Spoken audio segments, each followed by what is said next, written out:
Hi, welcome again to Headquarter channel, this time with our new game Libertad or Muerte, and we are going to explain the historical situation and the objectives of the three more important scenarios, La Plata, Mexico, and Bolivar. In my opinion, is the more important scenario because with campaign and early years are two scenarios that in fact cover the sum of the La Plata, Mexico, and Bolivar scenarios. So let's start with La Plata 1910. Okay, this scenario covers the rebellion in the Viceroyalty of Peru and La Plata. Let's see it in the map. We're going to take both sides. If you take Patriots, you will lead the Argentinians, the Banda Oriental, that is like Uruguay today, Chile, and Peru troops. And if you take the Royalist, then you will take the command of the troops of the Viceroyalty of Peru and La Plata, and the Expeditionaries troops from Spain.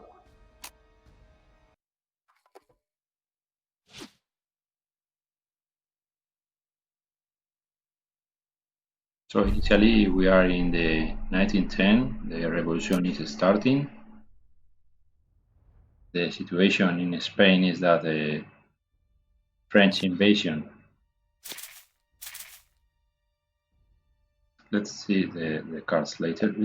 We can see here Cadiz. This city is besieged by the French, and the rest of the peninsula is invaded. So the remnants of the government, the Spanish government, is here at Cadiz, and the king is in France.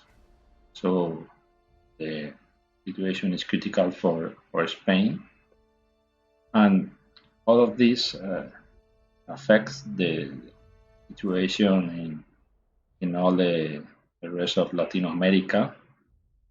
Let's center on what happened here in South America. Let's see here, the scenario covers from what is Ecuador, here in Guayaquil. This part is Peru, Bolivia, Argentina, Chile, and Uruguay and Paraguay. Uruguay is named here Banda Oriental. Have some historical events that are played with these cards, that is normally used to be with purple color around them. This means that you have to play the card. This card is not possible to play later. It has to be played right now. So a Supreme Board, a Junta Suprema, is forming in Buenos Aires. It's like a small government in Argentina, and in fact there were several juntas in different places, like in Chile or in Peru, Banda Oriental, etc., that start to form troops. In fact, they were the former troops, royalist troops that support the patriots and change sides.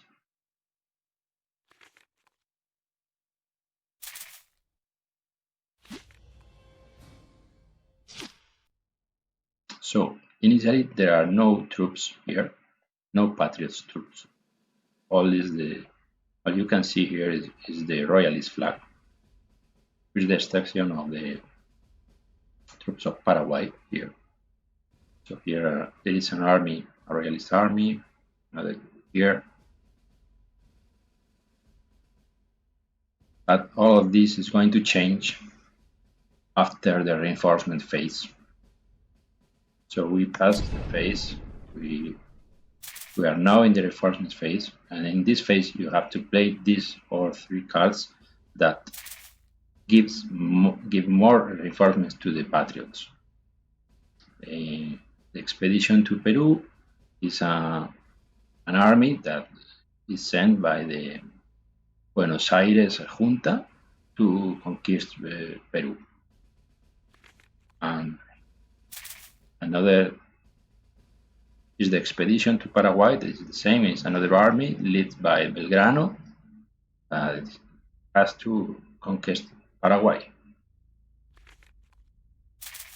And this card is different uprisings in several places, which give you more troops. Adding to this, you have the choice here of 2 more cards. These cards in green means that you can play or not them. It's your choice. So you can look at this card, gives you some rebels in Peru, so it looks like a good card. I always play it, so I play it, but I keep this for later. Just for maintain the situation of the constant appearing of the possibility of new troops appearing at the back of the royalist army. Play it here. Oh, finally I played. Sorry. Okay, no, don't worry. Doesn't matter. All of these are my new reinforcements. These are the rebels in Cuzco and the guerrillas in Moxur. So we go to the income phase.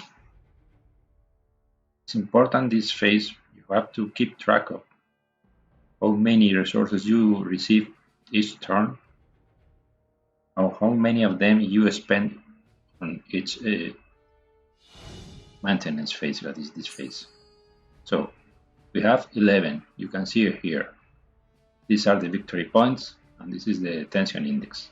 We will talk about the tension index later, maybe in another video. So 11 resources. The cost is what you have to pay for these units. And the resources remaining are 6. So you can spend them in the next phase, the purchases phase. Right. You can buy ships, a transport ship, 2 combat ships. But at this moment, it depends on your strategy. But I used to purchase new units to reinforce the main army that want to conquer Peru and defeat the royalist army of Peru. And at the same time, maybe it's a good idea to reinforce Chile. This depends on your strategy. You can also spend all the resources in replacements to make your units on the front, this army, stronger. So this depends on you. This unit costs 2 points. It's a bit expensive, but fights very well. But it is not a militia unit, so at the end, this unit will mean another resource point for the maintenance phase, another resource to pay. So let's buy this one militia unit here and spend the rest in replacements. And then, okay, so my idea as the Argentinian, as the patriot, because it's not only Argentina, you also will play with Peru, Chile, and Banda Oriental. I initially attack here because this army is powerful and and the Royalist army is not well prepared. But you can lose this battle, but you have to try because I want to push the enemy and to make casualties to take these regions to conquer Peru. But it is a difficult task. But the idea is to make losses to the enemy constantly each turn and take Chile. In my strategy, it's always important to take Chile because once you have take Chile, you can forget about it. And the same here is Banda Oriental to take Montevideo. Montevideo is an important place, but it is difficult to take it. You will need a navy because you have to cross this strait. If you do not have control by sea of this strait, you cannot cross here with your army. This is it is explained on the manual. Montevideo, it is not an island, in fact, but this is part of the design because it is interesting to reflect that historically the patriots need to control the seas before being able to capture Montevideo. So, Paraguay. Belgrano was sent here to take Paraguay. It is not an easy task for him. Initially, it looks like easy, but at the end, he was defeated. And you can try to attack the Paraguay, and sometimes you win, sometimes you lose. More of the times you lose. That's my experience. Okay, so it, and we can see here two battles. We can choose which one you want to fight first. We can choose Paraguay. Okay, the battle starts. Several rounds. We will talk about the combat system in another video. The enemy plays a card. We receive a hit.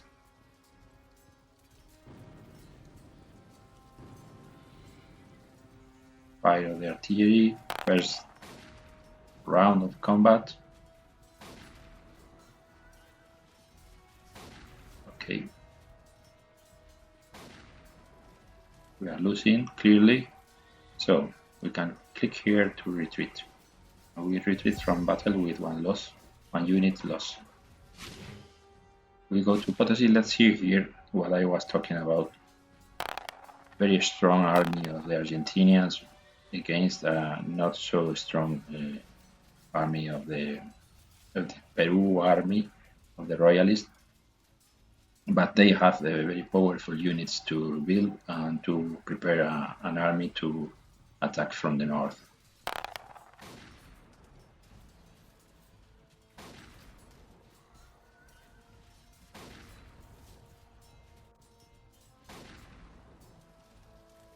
If you achieve more hits than the enemy, you win the battle. If you are attacking, you need to win. If not, it is a draw, it's the same hit here or here, then it's a victory for the defender.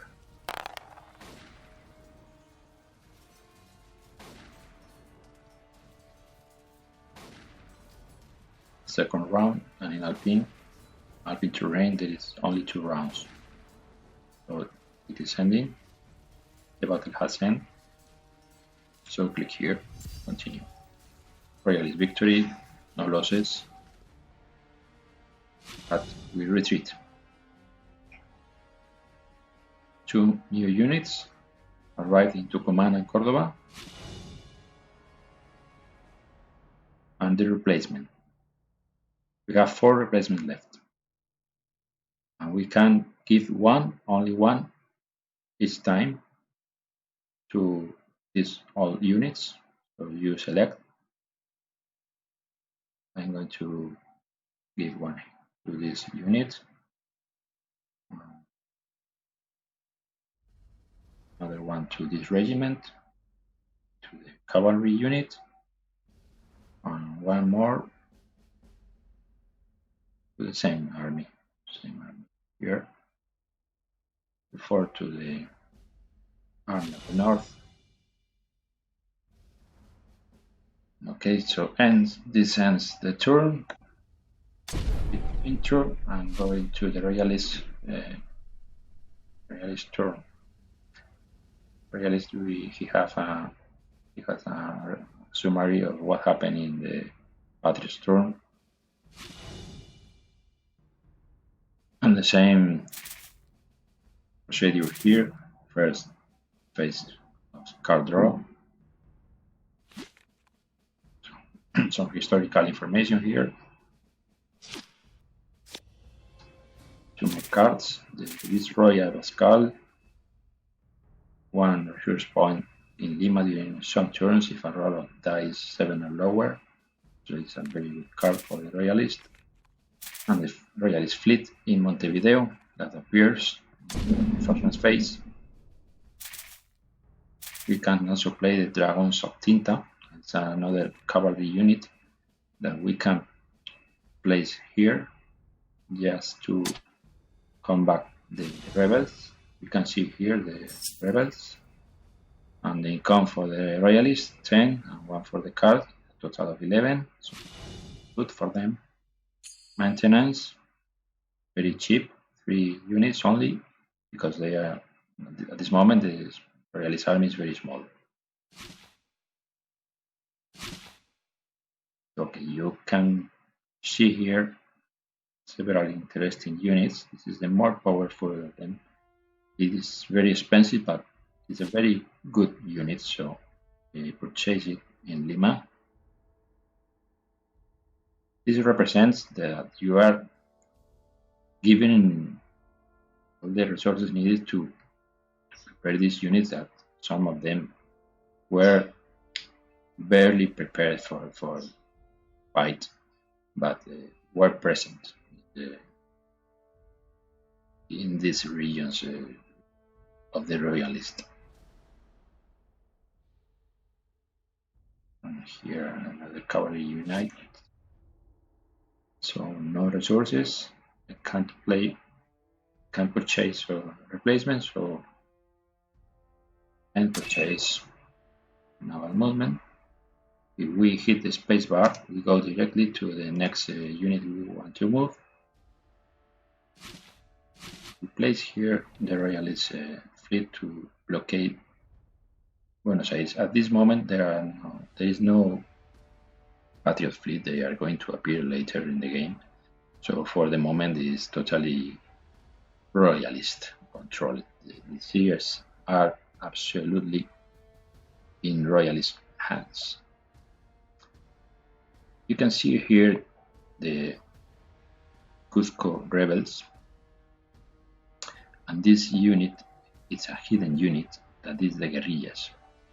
It's a special type of unit that not always you can fight with them. If you go into the same region they are present, you can detect them or not. If you don't fight. But they can start being not hidden if they want. This is a choice of the Patriot. So we end the naval movement and go to the land movement. And let me explain here what you see here, the Gauchos area. These diamonds here means that these regions are Gauchos area. This means that the Gauchos troops that will appear later in the game can only move through these areas and can only be purchased and appear into the game in these areas. And there are 2 different types of Gauchos.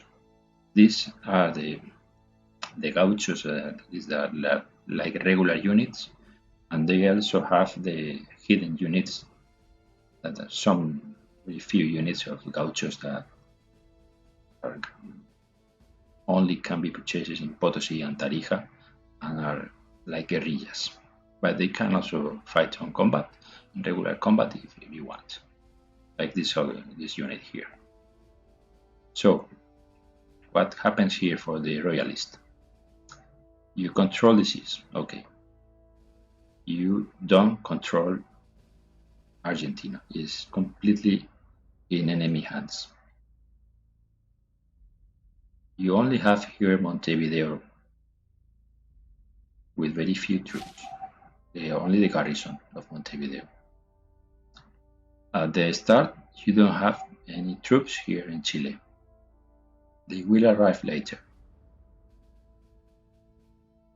But the Patriots only have a rebel unit here. So, you only have an army here that is not very well prepared, a small army. But you have more troops here, and you start building an army here. So, you don't have to worry in this scenario by the north. So, you have to move your troops to the south and keep an eye on the rebels units. As in this game you cannot attack enemies without a leader, you will need one. You have here a colonel, it's ready for that task. So move him to the rear of your army.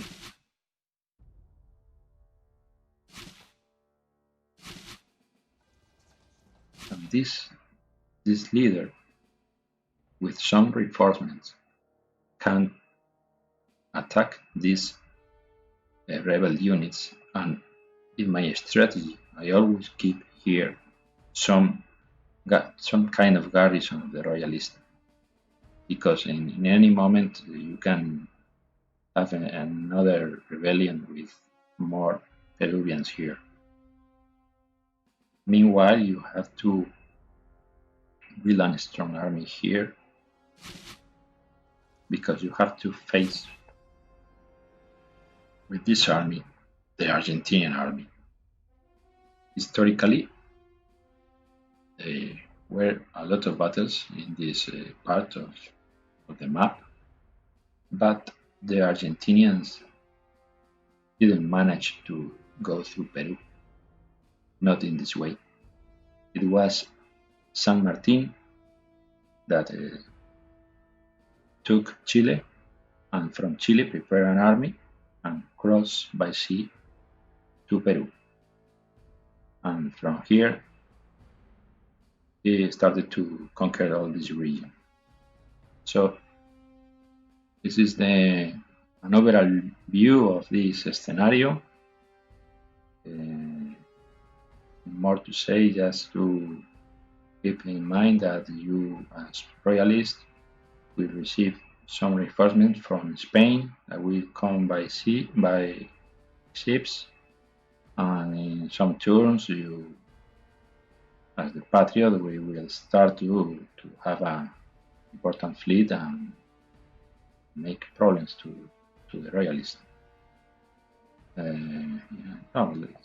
Portuguese, I forgot to mention about the Portuguese. The Portuguese has two. The Portuguese army can invade Avalon-Digital because they wanted to do that, but they don't have any area. They need to invade, but how? And it was the invasion of the Banda Oriental by the Patriots that gives them the reason to attack. So at the end, they attack here, they defeated the Banda Oriental army, and after some months, they have to retreat because of some negotiations with Great Britain. But after some years, they can come back with another card. But that's part of the game, and you will see when you play this scenario. And hope you like it. Hope you find this interesting. and let's see you in another video of the other two scenarios. Bye.